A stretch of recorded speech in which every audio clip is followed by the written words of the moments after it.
All right, this is the last video. This is probably going to be a shorter video because there's not much left to do. Everything's, so we've got our schematic finished. We've got our PCB design finished, and it passes all the design rule, all the important design rule checks. And now we want to generate the output files. Now to do that, we go up to the project and we click generate outputs. Now we could also go up to outputs and select individual ones, but the way we're going to do it is going to generate, you can select all of the ones, it'll generate simultaneously in a zip file, which is usually how board manufacturers will like it. So we're going to click generate outputs. Now of course we have to tell it we need to save it, so we just click yes. And then commits the files.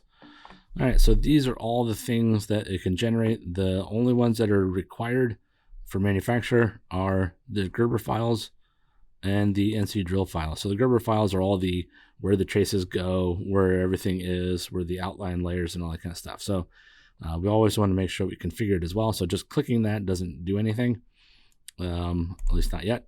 And so we want to make sure that the format, just 2.4, this has to do with the precision of how the manufacturers, but I usually just take 2.4.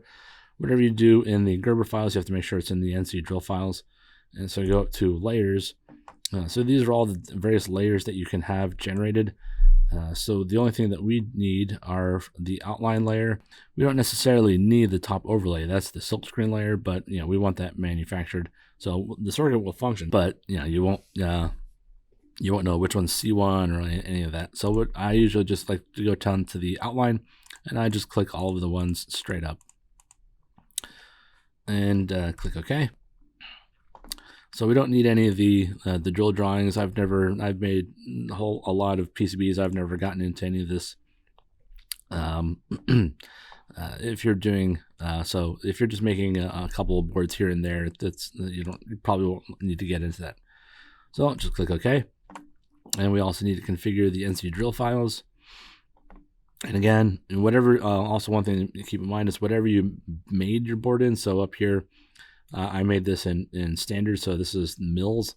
I'm going to keep that in inches. So a mil is not millimeters. Mil is thousandths of an inch, or thou. And I also want to make sure that this is 2.4.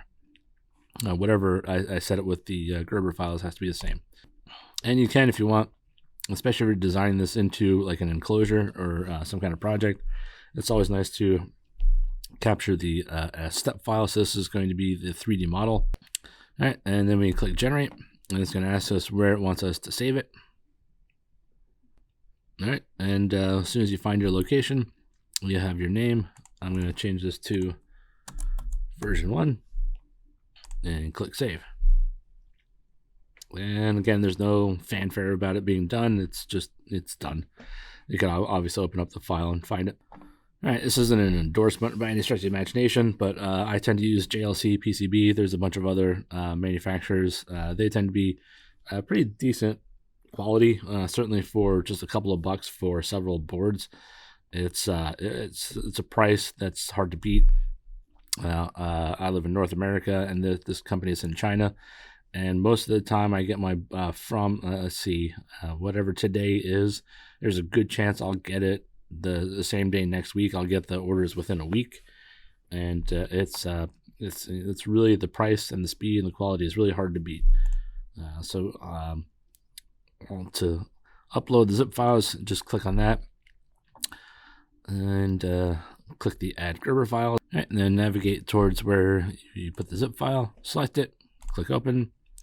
Then it's going to go through and upload all the information. It's going to process it. It's going to make some nice photos, or nice images rather. And the process is actually quite painless. All right, so you've got a bunch of options. It's a 2-layer board, so it's not like I can make it a 4-layer board when it's not. And this is just telling me what the dimensions are. Now you can see the price for 5 is $2. Let's just say 10. So usually the $2 is going to be like their, if you're ordering multiple boards, your first boards are going to be $2. After that, they're $5. So for $5 you can get 10. Let's see, for $13.30 you can get 100. So it's really question of like how many boards do you want. So usually I like 5 or 10. It's only a difference of $3 and you get twice as much. And so you can put in different designs. Most of the time I just keep this as the default. Sometimes their prices change. Like you can get this 1.6 millimeter is the board. That's pretty standard board thickness. You can change the silk screen over. Sometimes that's free, but it takes a little bit longer. So if you want blue, let's go with blue. They also have multiple colors and just a bunch of other settings. So the 1 ounce and the 2 ounces, the thickness of the copper, that's going to be a lot more expensive. So it goes from $5 to $56. So typically you want to stick with the 1 ounce. That just is fairly standard. And a lot of this other is just the various settings. And then after that, you can see even the changes the color. It's just a normal checkout process. It's save to cart, and then you log in and follow the rest of that.